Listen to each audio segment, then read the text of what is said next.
Welcome everybody to the Short Sports Show. I'm your host Daniel Short. Today is Saturday, July 24th, and we got a jam-packed show. College football news like crazy. We are 43 days away from college football, depending on how you look at it. That's 43 days till the Saturday, September 5th. But I know there's games on Thursday and Tuesday maybe. I don't know. But I'm talking about the good games. The big kickoff games where everybody's playing on Saturday. 43 days away, ladies and gentlemen. I'm excited. I don't know about you guys. I've just missed football so much. No. I'm happy, man. I'm just excited. But now, college football is happening, and high school football is going to kick off here pretty soon, and then we got NFL training camp, the real thing, coming next week on the 30th. Most of the teams are starting on the 30th and 31st. It's exciting. We got so many games, so many new stories that will come out that we can start talking about. I know we have to listen to the Brady thing just for a little bit longer, but thankfully on my show, we don't overdo stuff. We don't talk about it over and over and over again. So, let's move on. Also, Charles Haley, the Hall of Famer, or soon-to-be Hall of Famer, said something to the 49ers. Pretty crazy. You guys are going to want to hear what he said later on in the show. And also, we have a Ohio State quarterback switching positions, but who is it? So much in this show. Again, jam-packed show here on the Short Sports Show. Follow me on Twitter at @short_sports 24/7. I'm excited. Let's get on with the show, and let's go ahead and jump into the biggest news of college football so far, and that is the Ohio State Buckeyes and their quarterback situation. Weeks after announcing he will remain an Ohio State Buckeye for his final senior season, Braxton Miller announced he will no longer remain a Buckeye quarterback, telling Sports Illustrated Pete Thamel that he is moving to wide receiver and will also work as a returner. He named his position as a hybrid back, which is going to be probably in the same position as a running back, just won't be taking the carries. We'll be catching out of the backfield, running routes as a receiver, and then, of course, being a returner. But head coach Urban Meyer was less definitive about the move, telling the Columbus Dispatch that discussions about the switch have taken place, but, quote, I haven't made those decisions yet. It seemed the two-time Big Ten Offensive Player of the Year, who led Ohio State to a perfect season in 2012 with 2 division titles as quarterback, will spend the fall catching passes rather than throwing them. If that's the case, Ohio State's quarterback race is now down to 2 with Cardale Jones and J.T. Barrett, with a lot of sources and a lot of people saying it is J.T. Barrett's job to lose. I can understand that, as he's going to be I should have looked it up. Cardale Jones is going to be a junior or sophomore? Either way, I would honestly go with Cardale Jones. What he did, Cardale Jones played the big teams. He played Alabama. He played Wisconsin first, then played Alabama, and then played Oregon. JT Barrett, he's got a pretty solid, foundation of wins. And what the stats he did against those teams. But Cardale Jones, no experience at all, goes up there, biggest stages, the Big Ten Championship, and then obviously the 2 playoff games, the first ever playoff games, goes out there and wins it. Yes, he had Ezekiel Elliott. He finally showed up. JT Barrett now has something to work with a little bit more. I honestly go Cardale Jones, but we'll just have to see. An interesting tweet, though, back to the Braxton Miller situation. Joe Shad tweeted that Braxton Miller told SI that he'll focus on being a H-back / punt returner, which is what we talked about. Falls in line with the word he had been unable to yet return to full throwing health. And that's what this happened here. What many seem to overlook, when Miller tore his labrum weeks before the 2014 season was the severity and the timing of the injury. A labrum tear typically requires a minimum of 12-month process to recovery, and many require much longer to get back to 100%. Many teams wanted Miller to play quarterback this season, including Alabama, the other transfer possibilities, which, kind of mind-boggled me at first when I was thinking about this. Like, okay, why didn't he just go to play quarterback somewhere else? But this is what happened. So many teams wanted Miller to play quarterback this season, but it was his shoulder that wasn't going to let him. The timing to play quarterback this season, especially at another school, never lined up. That was one of the major reasons. Obviously, he wanted to stay at Ohio State, get his degree there. I believe he might have already got his degree. And that's what he wanted to do, just be at Ohio State, be a part of a possible repeat because of the team that they have. That is why he wants to really stay and also switch positions. I think had he been fully healthy, maybe he would have truly thought more and more about transferring. I don't think now adding all of this up together, which seems like common sense, we should have just thought about the injury, but we didn't. And now, you really start thinking about it. If he was fully healthy, I think he would have thought about the transfer process a little bit more, thinking about, all right, if I go to Alabama, I'm for sure the starter. There's no doubt about it unless I just somehow don't get the playbook, but there's such a boring offense. He should easily get that playbook. And, you could go win a championship there, as he possibly could have been the missing piece. But Miller told SI he's more than 2 months away from being fully recovered to play quarterback, although he'll spend part of his preseason camp with the signal callers. He'll spend most of the camp with the wideouts. So it's going to be pretty interesting. This is what Braxton Miller, in his words, said to Sports Illustrated, quote, "It's a long process to get back totally to throwing and throwing every day. This is a smarter thing for right now. God blessed me with with a lot of talent and different opportunities. I'm going to have fun with that and still score a lot of touchdowns and help my team out and be dominant at that." So very confident, strong, and humble words by Braxton Miller right there. And that's what you want to hear. That's what you want to hear right from Braxton Miller. It's going to be interesting, when Ohio State goes out there and you're going to see either Cardale Jones or JT Barrett throw passes to Braxton Miller. Now, Braxton Miller, we've seen him for his mobile ability, but does he really have that getaway speed from other defenders, or is he going to be more of a, since it is a hybrid position, one of those, I don't know. I just can't see him like powering someone over, but I also can't see him speeding away from defenders. Now, I know he did at the quarterback position, but you got to think about it. I mean, that's different from playing receiver when you're running. I don't know. It's going to be interesting. It's going to be fun to watch.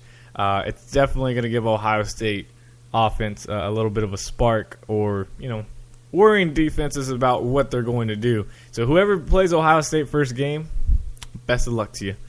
Tennessee Volunteers redshirt freshman offensive lineman Charles Mosley has been arrested on a charge of driving under the influence. According to the arrest warrant, the 18-year-old Mosley was driving on Interstate 40 in Knox County on Wednesday at 1:51 a.m. when he was stopped for driving 79 miles per hour in a 55 zone. The arrest warrant also states Mosley, quote, performed poorly in a field to Robert. I can never say that word. Test that searched his vehicle revealed marijuana residue. So after missing the entire 2014 season with a broken tibia, Mosley worked out on both sides of the line during spring practice.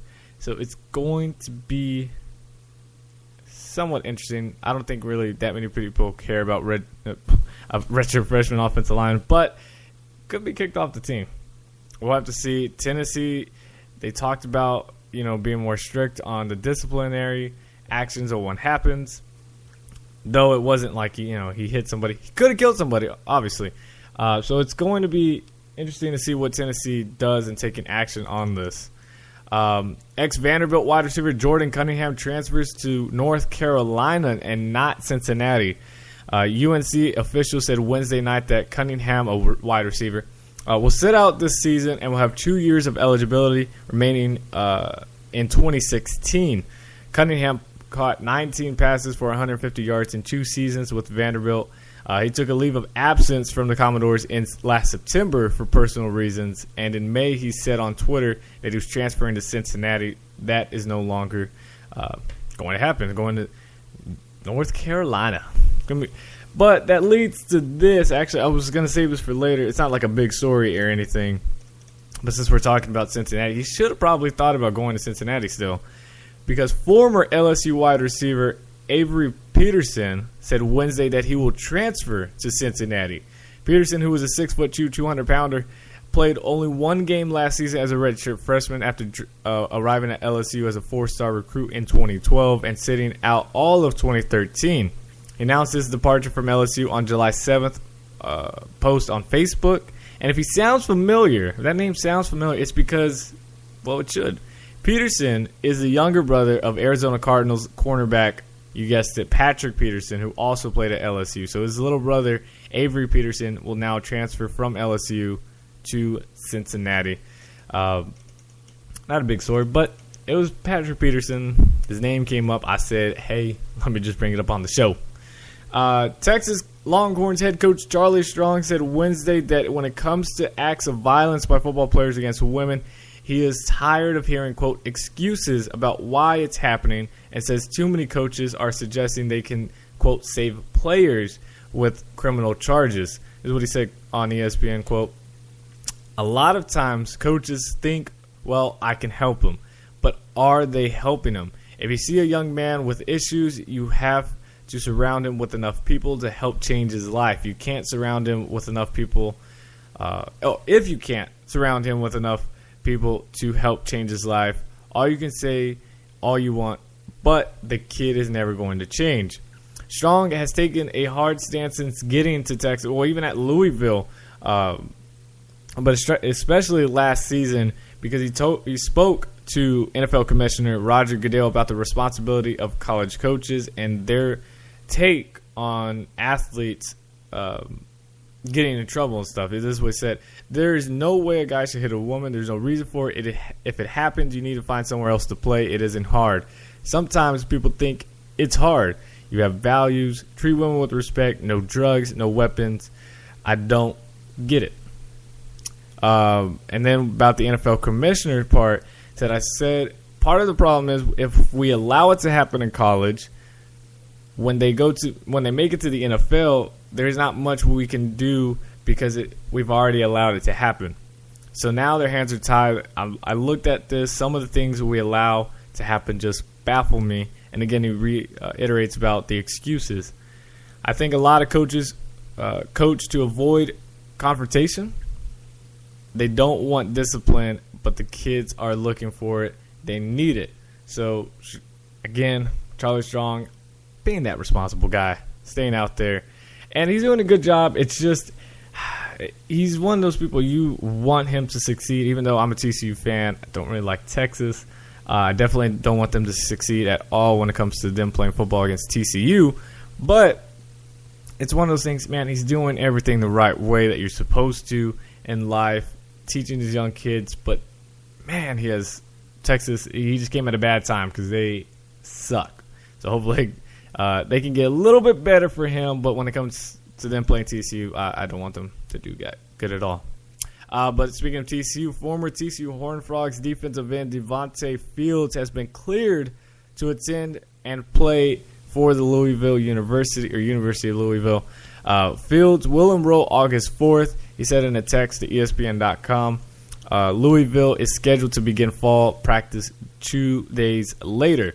On Tuesday, Louisville head coach Bobby Petrino told reporters at the ACC kickoff the school was still waiting on a certification before Fields could enroll. Now that it's been in place, he's good to go. The former Big 12 Defensive Player of the Year at TCU, Fields received clearance from UL's admission department on Wednesday afternoon.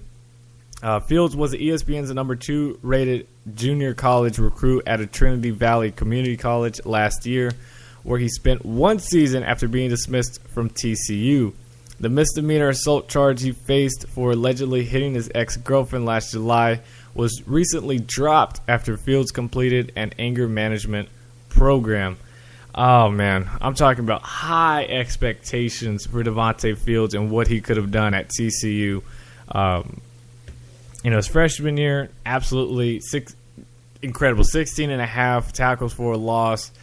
What was it, like 12 sacks or so? I mean, he just crushed it his freshman year, and it looked like, okay, all right. I mean, TCU defense was already good, but he just brought something special to the table. And then I think later that his freshman year, he suffered an injury that kind of lingered on into his sophomore year. And even though he's voted the defensive player of the year that year again, didn't happen as he just couldn't play with the injury and then getting in trouble, got him kicked off. Oh, Lord, Devontae Fields. Well, best of luck to you at University of Louisville, but you could have been a part of something special with TCU. Imagine what he would have been like last season with us. I'm telling you, it would have been crazy. The UAB Blazers announced Tuesday that the school will bring back its football program for the 2017 season. Athletic Director Mark Ingram said that NCAA informed UAB that football play can resume at the FBS level beginning with the 2017 season. University of Alabama in Birmingham will be eligible for postseason bowl competition should it meet the qualifying standards as well as Conference USA Championship. Quote, I'm so excited for UAB football to return to FBS competition in 2017, head coach Bill Clark said. Like our fans, I wanted to light up the scoreboard much sooner, but doing it right is more important than doing it fast. This was our best option. We want a program that is here to stay. We have to start by building a new, stronger foundation. We need to take the time to do it right. Then we can compete for conference and bowl championships. And then Conference USA Commissioner Britton Bonkowski, that's just a weird name, said Tuesday in a school statement that he's been working with UAB on the reinstatement process. Quote, we are particularly appreciate the role the NCAA has played in helping ensure that UAB will be able to maintain its status as an FBS institution. Regarding their timeline, we have said all along we want them to restore football, but to do it in the right way and be fully committed. We truly hope University of Alabama in Birmingham is aspirational and that their plan intends to realize the wonderful opportunity they have going forward.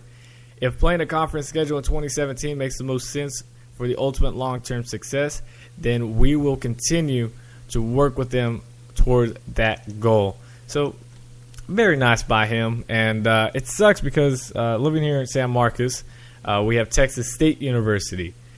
They were rumored to possibly take that UAB spot had they, completely quit out, because obviously Conference USA didn't want UAB if they weren't going to play football.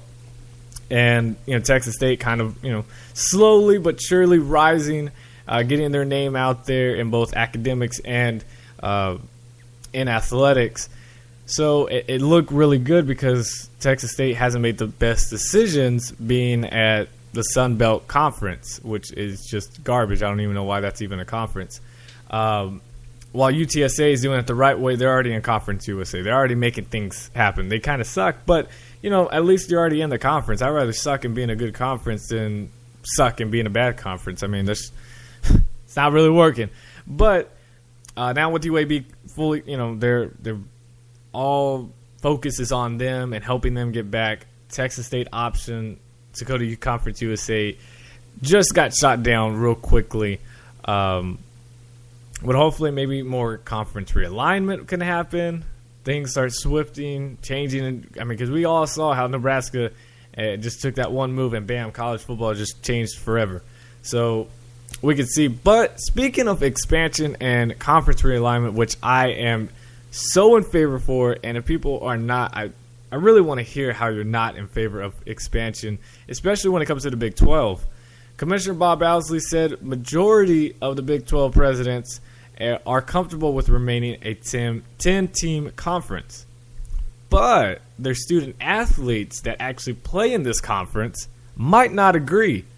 ESPN did their Big 12 blog did a poll at the Big 12 Media Day and asked the players to name at least one school they welcome to the Big 12, and a total of 11 schools were mentioned, and 4 were suggested more than one player, and that is BYU, Houston, and 4 members in Texas A&M and Nebraska.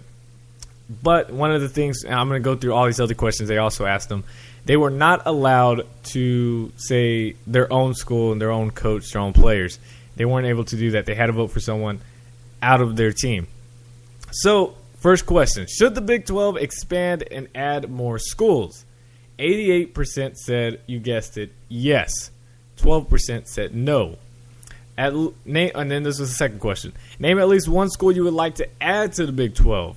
22% said Texas A&M. Obviously, that won't happen. 17% said BYU, possibility.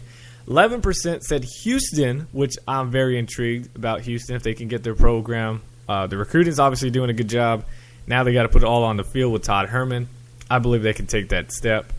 So 11% for Houston. 11% for Nebraska, a possibility because they haven't really won at the Big Ten like they planned on. Here are other teams receiving votes. Arkansas. They won't leave the SEC, but it'd be nice to have Arkansas.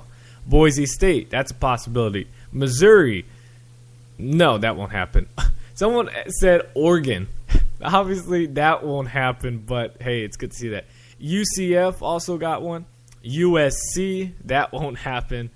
But the most interesting one right here, mainly because I am from the same city, Texas State. Some player. I want to know what school it's from. Who said it? But some player said Texas State should be added to the Big 12. That is big. I know it's just one player. It's not a vote. It's not going to happen. But that would be freaking awesome for Texas State University for them to get invited to the Big 12. I mean, it won't happen. But it's nice to see some recognition that some player, and I hope it's from like a big school, said, hey, yeah, Texas State would be a cool option because Texas State hasn't even played any of those Big 12 teams. So it had to be, I don't know. And I don't think there's anybody from Texas State that's transferred to a big school. So, hey, Texas State, you're doing something right. All right, let's move on because I know a lot of my audience probably don't even know Texas State. This is question number 3. Who is the team to beat in the Big 12 this season? 67% said the right answer, and that is TCU. 20% went to some terrible school named Baylor. 13% said Kansas. Apparently the Big 12 student athletes have a sense of humor, which is awesome. Who is the one true champion of the Big 12 last season? 62% of the student athletes are very smart, and they said TCU. 25% said a very stupid school in Baylor, and 13% said I don't know. Hey, it's okay. So at least you weren't part of that other 25%. You're doing something right. Who is the best quarterback in the Big 12 other than TCU's quarterback Trevon Boykin? 59% said I don't know. 29% said Trevor Knight, and also receiving votes was Baylor quarterback Seth Russell and Iowa State quarterback Sam B. Richardson. Wow. If you could draft an opposing Big 12 player and put him on your team, who would it be?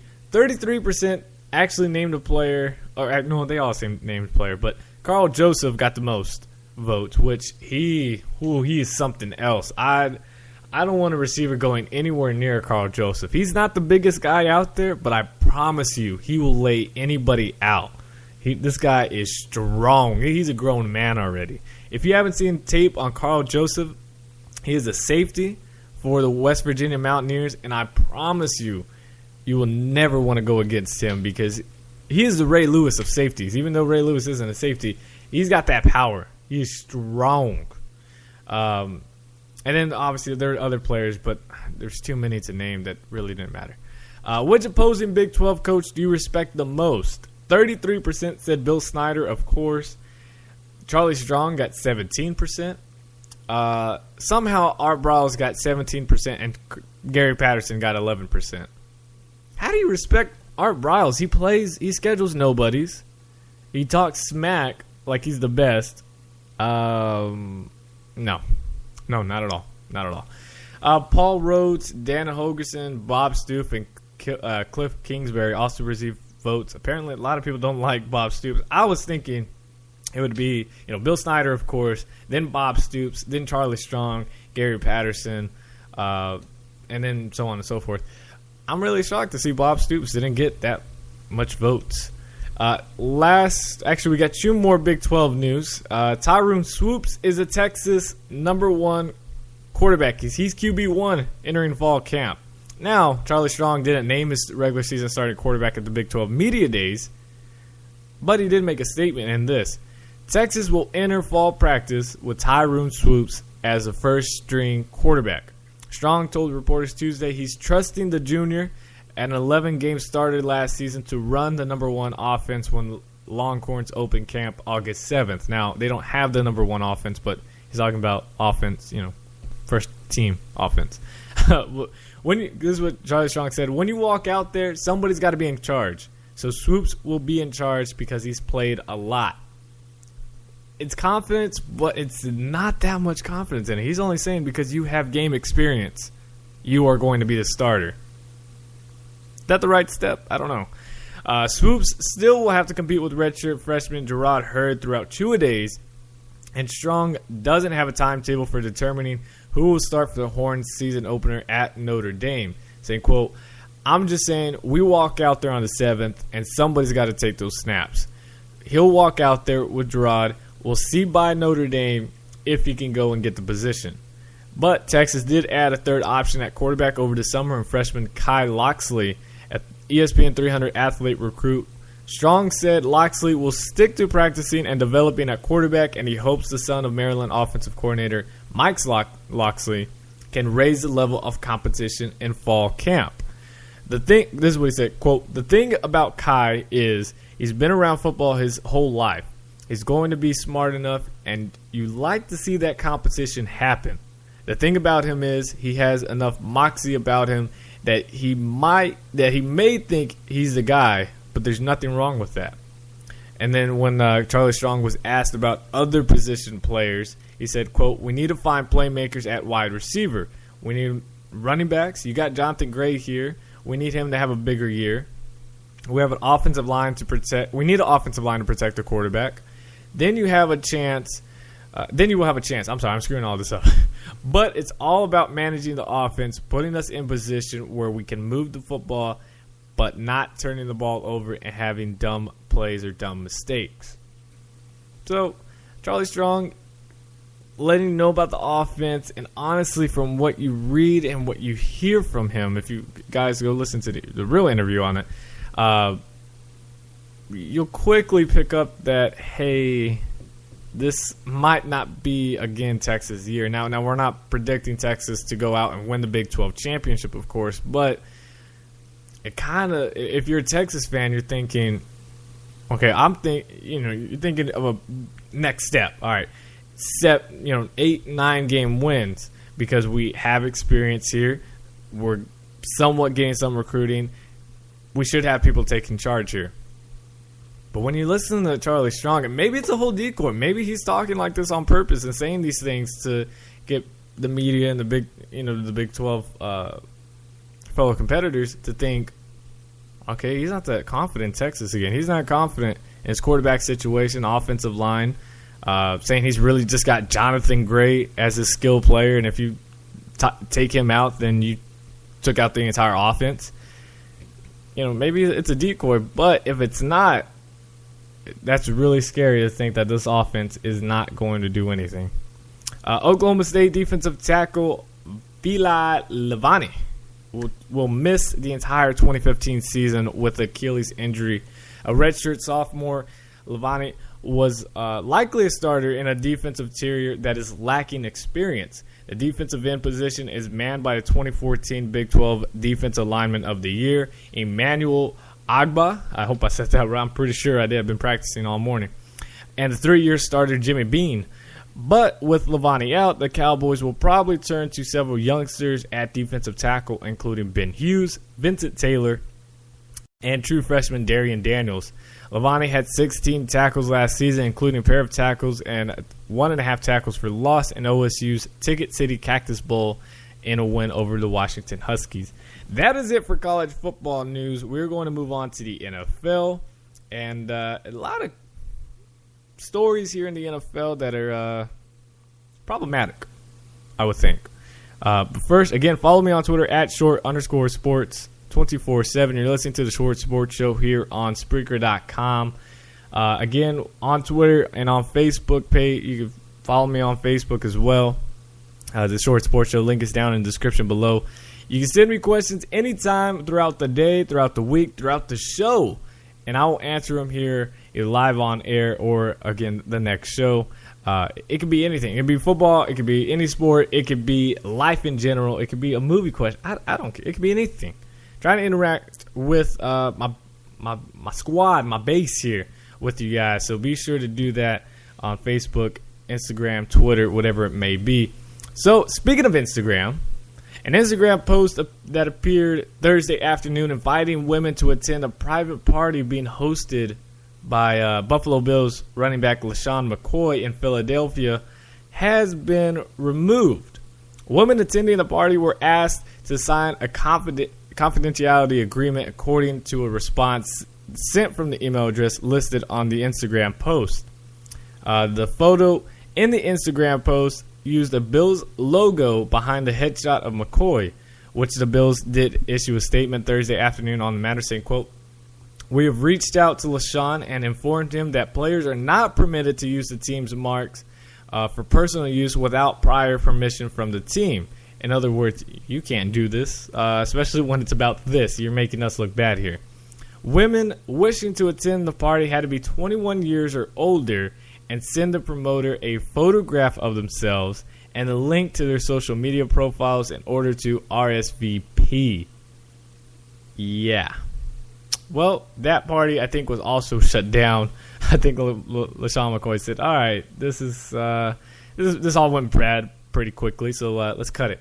So I don't think that party's going to happen. But really, LaShawn? Really?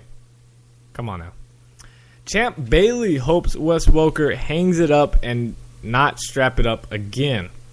While veteran wide receiver Wes Welker wants to continue playing in the NFL despite suffering 3 concussions in 9 months, former teammate Champ Bailey hopes that doesn't happen. Quote, "I don't want to see Wes play for my own personal reasons.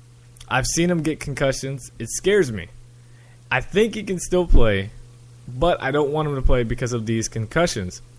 This thing is no joke. It's a serious thing. When you start talking about your head and for him to have to worry about that at a young age that he is now, he has to think about that for years to come, and I just hope he hangs it up and not straps it up again."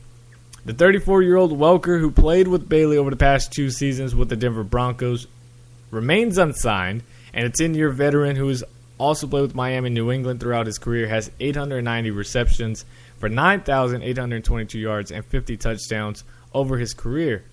Quote, and again, this is back at Bailey, who told Fox Sports all of this. Quote, "I understand why he has the desire to play. He wants the ring. He still has that hunger. I just don't want to see it."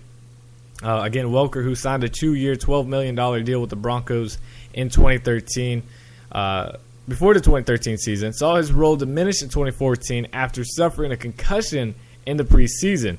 This his third in roughly 9-month span after 2 during the 2013 season, and serving a 2-game suspension for violating the league's policy on performance-enhancing drugs. Welker's 49 receptions in 2014 were his fewest since he had 29 catches back in 2005. Back in day 2005. Y'all remember 2005? Anybody? Man, doesn't feel that long ago, but it is. It is. All right, contract extension talks between the New York Giants and quarterback Eli Manning have intensified in recent weeks as the team makes a late effort to see whether a deal can be done before training camp starts next week, according to sources close to the situation. One source Thursday described the Giants as confident a deal would get done at some point to keep Manning with the team for the remainder of his career. And while the Giants would prefer to do a deal before the team begins training camp practices on July 31st, coming around the corner, they remain comfortable with the idea of waiting until next offseason if they can't reach an agreement they consider fair. The Giants are willing to pay a premium price to keep Manning. Privately, they acknowledge that the front-loaded 4-year, $87.4 million extension Ben Roethlisberger signed with the Steelers earlier this offseason provides a template for Manning's deal, and they're okay with the idea of paying Manning an average annual salary in that range depending on the structure and the guarantees. Manning's agent, Tom Condon, said Thursday on Sirius XM radio, quote, Eli obviously is a unique human being and a terrific guy, so I think he's uniquely suited to be a New York Giant quarterback. I don't know of anybody else who can handle the New York media and the scrutiny and all that pressure that comes with the way he does. He is truly unflappable. Manning, who was 34, entering his final season of a 6-year, $97.5 million contract he signed before the 2009 season. He's coming off his best statistical seasons. He is having set the career high in his completion percentage with 63.1, posting the second highest single-season yardage and 4,410 yards, and passing touchdowns with 30 totals of his career. He also threw 14 interceptions, which is, iffy, but it's really low for Eli Manning, and that's his tied for his second lowest total in a season, which he started all 16 games. Because remember, like a few seasons ago, he was throwing, 22, 26 interceptions. Eli Manning has not missed a game since taking the starting quarterback role midway through his 2004 rookie season. So it looks like he could be getting paid big time here with the New York Giants. Mike Tomlin, one of the NFL's longest tenured head coaches, signed a 2-year contract extension with the Pittsburgh Steelers on Thursday that will make him one of the top 5 highest paid coaches in the NFL, a source told ESPN. The source said the extension runs through the 2018 season and is worth at least $7 million per season, which vaults Tomlin into the top 5 regarding into coaching salaries. In 8 seasons with the Steelers, Tomlin has 4 AFC North titles, 5 playoff appearances, and 1 Super Bowl win in 2 appearances. Being at the age of 43, Tomlin is the 6th longest tenured coach in the league and has posted an 82-46 record in 8 seasons and is the best 8-year start in franchise history by Steelers head coach. That list is short, of course. Tomlin is the third Pittsburgh coach since 1969. Can you guys believe that? The Browns have gone through 3 in 4 years? No, I'm just kidding. Or maybe. I don't know. Could be that bad. The Steelers have had Chuck Noll, Bill Cowher, and now Mike Tomlin. That is crazy. Since 1969, guys, 3 head coaches. That's incredible. It's amazing for the Steelers and what they've been able to do. Speaks a lot about their front office and the management picking the right guys. After hosting free agent cornerback Terrell Brown on visits in March and June, the New England Patriots have now reached an agreement with him on a contract. The 30-year-old Brown has played for San Francisco since 2007 to 2013 and Oakland in 2014 with 114 career games played. He started 56 games over the last 4 seasons and will vie for that role in New England, where the Patriots are transitioning without their top 2 cornerbacks from last season, in Darrelle Revis, who went to the Jets, and Brandon Browner with the Saints. And speaking of Brandon Browner, check this out if I can find the story here. Cornerback Brandon Browner jumped from Seattle to New England as a free agent, and Browner's Patriots beat his former team in the Super Bowl. On Thursday, he finally received his Super Bowl ring from the Patriots and a letter from Robert Kraft, the owner of the Patriots, and a handwritten note. That's what it said. Thank you for your contribution to this championship team and a great service to our franchise. That was the type letter. Here is the handwritten note from Robert Kraft himself saying, quote, "I'm truly sorry you left us. You were one of my favorites in the locker room." Good job, Browner. And then the Saints later, after Browner posted a picture of his the letter and the 2 Super Bowl rings, the Saints said, "Hey, let's get you 3 in a row." So pretty cool, I guess, but poor Robert Kraft. Not really, because we got some story on him that was really screwed up and mean.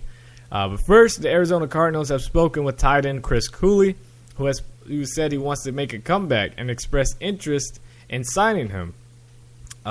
Cooley, who's 33, left the NFL after the 2012 season and started a broadcasting career, but he never officially retired and has been working out hard this offseason with an eye on returning to the league. Cooley first said as much on his radio show on ESPN 980 in recent months, saying about playing again that, quote, I just say that I want to. He reiterated that stance in a recent interview with the Washington Post. He said that he's working out hard since January, running routes at the Redskins facility and dropping his playing weight to 250. Cooley had said he could not imagine himself playing for another team other than Washington Redskins, fearing it would tarnish his legacy. After 2 years away from the game, however, Cooley told the Post he no longer fears that would be the case, especially because I don't even think they want him back. In 9 seasons with the Redskins, Cooley was a 2-time Pro Bowler with 429 receptions, 4,700 yards, and 33 touchdown catches. The Tennessee Titans finally did it. They pulled the trigger. Locked up their top draft pick and quarterback Marcus Mariota 9 days before players report to training camp, the team announced Tuesday. Financial terms were not revealed, but the 4-year deal includes a 5th-year option, which is standard for all first-round rookie draft picks. Mariota was the last unsigned first-round pick from this year's draft. The sides have been at odds over offset language, which allows the team to recapture guaranteed money if a player is released and signs with another team. The Titans and Mariota agreed to a partial offset language, a league source told ESPN NFL insider Adam Kaplan. Here's the story about Darrelle Revis and kind of his transition. How should I put this? Talking about him considering quitting football at the age of 27 after the serious knee injury he had, his first ACL tear with the New York Jets, and also talking about the way the Patriots treated him and his real reason for leaving the Patriots. And it wasn't just the $20 million option the Patriots didn't want to sign him for. There's more to it. So here it is. New York Jets cornerback Darrelle Revis was distraught by a severe knee injury 3 years ago that he considered quitting football at the age of 27, saying, quote, "I did think about retiring," Revis told Sports Illustrated in the cover story released this week. "I had never been seriously injured before. I didn't know how to handle it." Revis also revealed in that interview that he underwent microfracture surgery to repair the torn ACL. Previously, it was reported it was reconstructive surgery. A microfracture procedure is more complicated than a typical surgery, and it requires a longer recovery time. Darrelle Revis' his uncle, former NFL defensive lineman Sean Gilbert, convinced Revis to eliminate any thoughts of retirement. And Gilbert, one of the cornerback's closest confidants, told the magazine, quote, "Most every player is thinking about retirement while he's playing because football is a bona fide grind. I told him, you can think like that, but you've got to get over it." The knee injury suffered in Week 3 of the 2012 season was one of the factors that prompted the Jets to trade Revis to the Tampa Bay Buccaneers. Revis admitted he didn't feel 100% healthy until Week 4 or 5 last season when he was playing for the New England Patriots. He still managed to make the All-Pro team, becoming a vital piece on the Patriots Super Bowl championship team. As expected, the Patriots didn't exercise the $20 million option, making him a free agent. Darrelle Revis could have re-signed with the Patriots, but he signed a blockbuster contract to return to the New York Jets, with a 5-year, $70 million contract, including $39 million fully guaranteed. But in June, his mother flew to Boston for the Patriots' ring ceremony. This is, again, before he signed with the Jets. His mother flew to Boston for the Patriots' ring ceremony at the owner's Robert Kraft's home. But she was told she could not attend because Revis wasn't present. He couldn't make it because he had promised his 2 kids a vacation to Disney World. That, of course, did not sit well with Darrelle Revis, saying, quote, "If that's how they want to do things, fine. I'm not going to waste my time on it."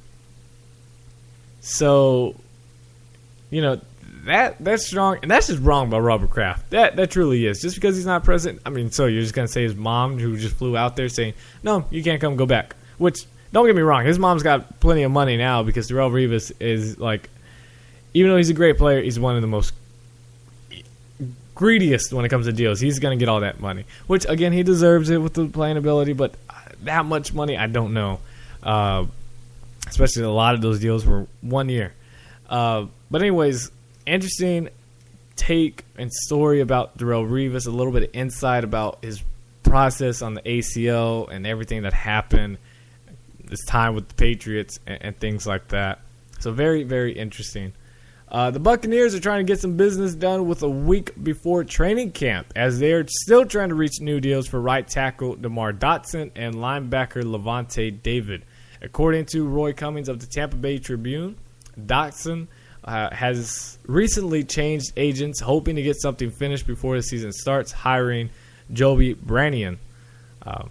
And obviously Levante David is an ascending young linebacker that they truly want to lock up. A source confirmed to PFT's Mike Florio that tight end Jermaine Gresham is set to visit the Packers this week, and the visit was first reported by NFL Media. Gresham was expected to be one of the more sought after tight ends on the market when he hit free agency in March. However, surgery was required to repair a herniated disc, and teams interested in Gresham put their pursuits on hold. The Arizona Cardinals and the New Orleans Saints were among teams that have recently expressed interest in Gresham and had him for a visit. Gresham caught 62 passes for 460 yards and 5 touchdowns last season for the Cincinnati Bengals. So, see if he goes with the Packers. We did the Browner. Oh, here, interesting story right here.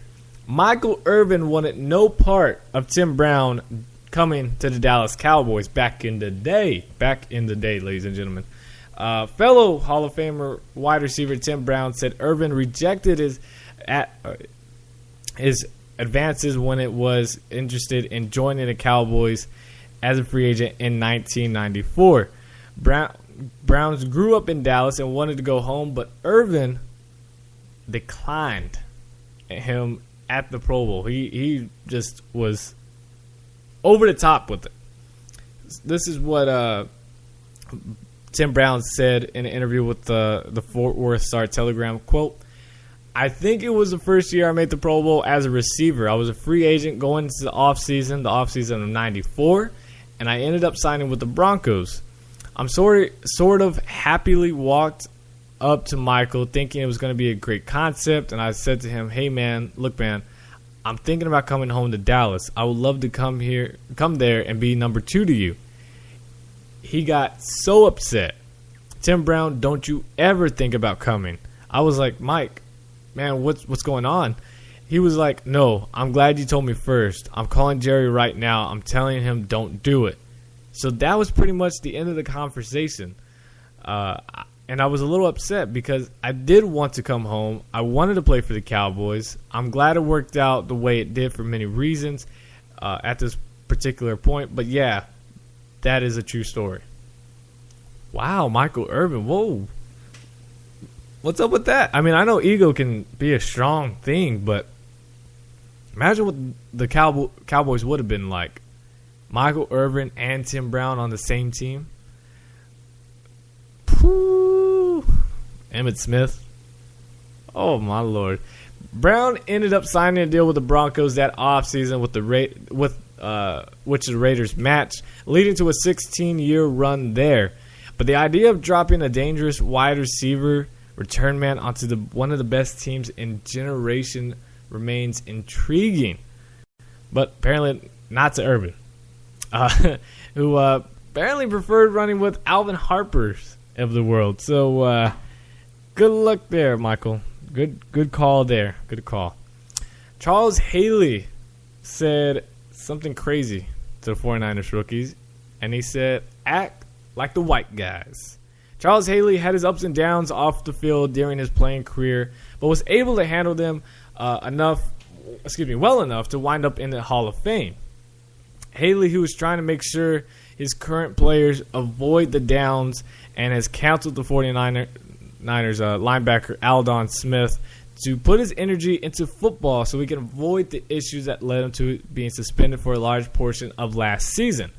The 49ers asked Haley to deliver a similar message to the rookie class this offseason, and Haley opted for, quote, shock value to reach players he says have the attention of a 5-year-old. Quote, as far as these rookies, I know they've probably got mad, but I said, why don't you all act like the white guys? You never see them in the paper getting high or hitting people. Why don't you act like that? They all looked at me crazy.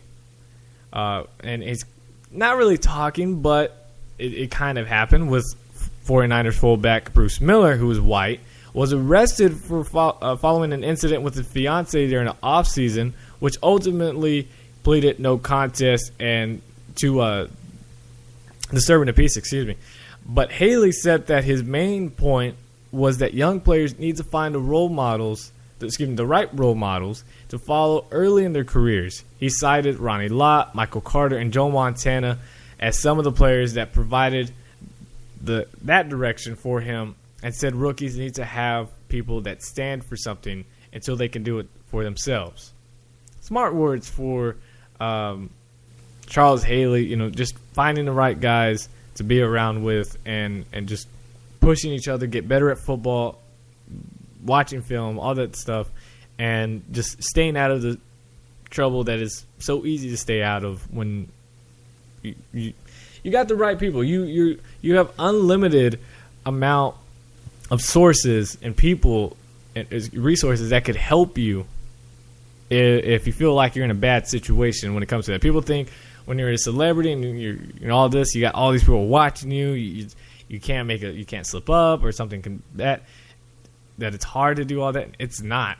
It's hard when you have nothing and trying to find resources for people to help you. When you have money, when you're so available to other people and other resources, it's your fault you don't put yourself in those situations to help yourself or get with the right people. That's your fault, because it's the easiest thing when you have all of that and the availability to get to all those resources to find help and to get with the right crowd.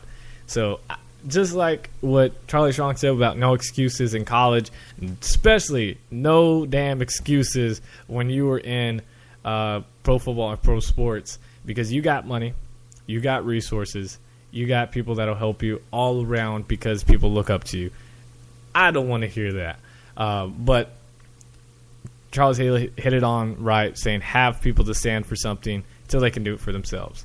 Last news before we wrap up the show, as we're close to the hour mark, Cardinals safety Tyrann Mathieu, who went into last season at less than full strength while finishing up rehab from a torn ACL. But health isn't a concern for him this summer. Mathieu called the Cardinals a pretty good team and legitimate contenders during the Thursday visit to the Rich Eisen show. In order to be more than that, though, Mathieu knows that the Cardinals are going to need to find a way to get past the team that's been the best in the NFC for the last 2 seasons. Saying, quote, I've never been a fan of disrespecting people who have earned it, so for me, it would have to be Seattle. Those guys went to the Super Bowl 2 times in a row and have everything that we want. We'll definitely have to go through Seattle again this year. The Seahawks beat the Cardinals twice last season, of course, which really hurt the Cardinals because the fact that Seahawks finished 12-4. Cardinals finished 11-5. Remember, Cardinals had that huge collapse at the end of the season, mainly because they lost a quarterback again, and everything just fell apart for them. So Seahawks, obviously won the division, went on, had a better seed, and of course we all know the story for the Seahawks.